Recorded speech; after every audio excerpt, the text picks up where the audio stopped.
Well, my name is Corrie Jackson, and I'm the Senior Curator of the RBC Art Collection. And I know RBC is so thrilled to be partnering with Masterpiece once again on the fair this year. Even as it goes digital, it's a nice way to keep connected and celebrate all these beautiful objects together remotely. And my selection of 5 pieces, I think, is really anchored in the approach the Masterpiece has taken this year to the importance of material. So the first piece that I think really drew me in was Kronazov by Pablo Picasso. It's a very small work. It's quite intimate, almost the size of your hand. It's 19 centimeters. It's this beautiful little bird. And what I love about it is that it really, to me, encapsulates what ceramic can be when it really involves the touch. It's not, a pristine surface. What you see is Picasso's fingerprints onto the wings of the bird to become these feathers.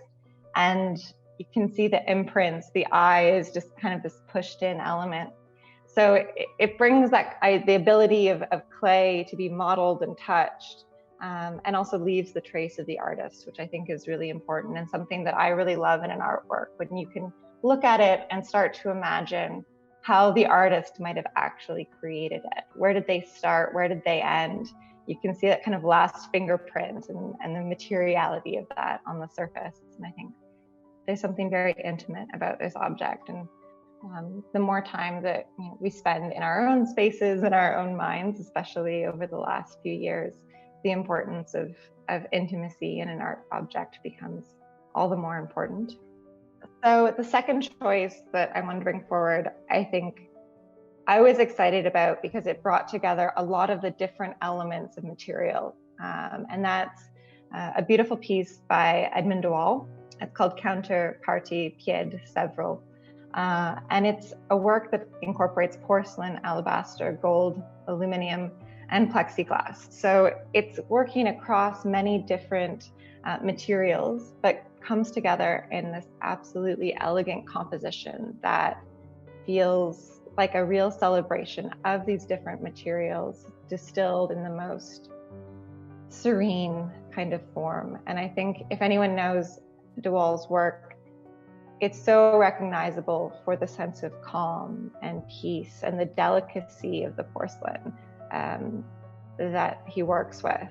And that's still the case in this piece, but then also the juxtaposition of the really delicate surface of the porcelain with, again, a delicate but quite raw surface of the alabaster is something that I really love. And when I look at the scale of it, it's something that you would really walk around and walk past and see from different angles and different perspectives, which I think is always exciting when thinking about sculpture. How is this piece something that I would move around and look at? And the idea of being in a space or sharing a space with others and looking at this from different angles feels really exciting and like an experience that I would love to have. A real standout for me was this pair of antique chandelier earrings. They're from the French circa 1770. And to me, I saw them and immediately you think about movement and how these pieces would sit on the wearer and how they would echo the wearer's movements and just kind of move with them, and also really reflected an interest at the time of the importance of the neck.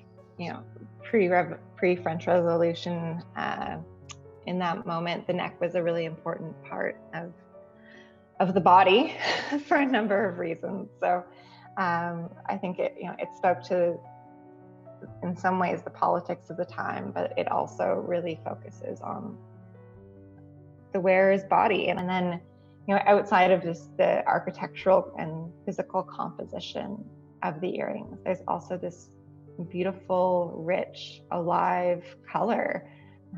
I know for me, what really stands out is those really beautiful pieces and punctuation of turquoise against these kind of like rainbow gems. So I love them for the color. I love them for kind of the joy and movement that they bring. The next piece that I think is really exciting just goes back to, I think, going back right into the medium and the celebration of the material that masterpieces brought. And there are these Ed Miller bowls. There's a whole set that the gallery is presenting, but the beach piece stood out for me as just kind of the most raw, essential way of presenting wood. These bowls are just about the material. They're about the way that wood moves, showing the age of the material, celebrating the age of the material. And I think, as we think about our relationship to the natural world and natural materials, being able to celebrate natural beauty becomes really, really important.